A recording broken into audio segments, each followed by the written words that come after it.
அல்லாஹு ஜல்ல ஷானுஹு தஆலா திருக்குர்ஆனில் நன்மக்களை 3 சாராராக பேசுகிறார்.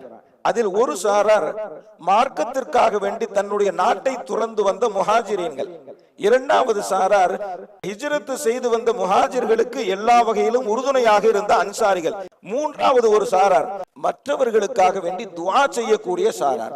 அவர்கள் எப்படி துஆ செய்வார்கள் என்று சொன்னால் அல்லாஹ் குர்ஆனிலே அதை குறிப்பிடுகிறான்.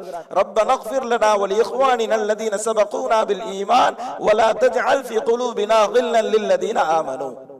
அவர்கள் இப்படி துஆ செய்வார்கள், யா அல்லாஹ், ஈமானோடு எங்களுக்கு முன்னால் சென்று விட்ட எல்லோரையும் நீ மன்னித்து விடு, எங்களையும் மன்னித்து விடு, யாரின் மீதும் எங்களுடைய உள்ளத்தில் எந்த விதமான வெறுப்போ குரோதமோ வந்து விடாமல் எங்களை காத்து விடு என்பதாக துஆ செய்யக்கூடிய சாரார். இந்த 3 சாராரைத்தான் அல்லாஹ் நன்மக்களாக பிரிக்கிறான். முதலாவது சாரார் மார்க்கத்திற்காக வேண்டி ஊரை துறந்த முஹாஜிரீன்கள், இரண்டாவது சாரார் ஹிஜ்ரத்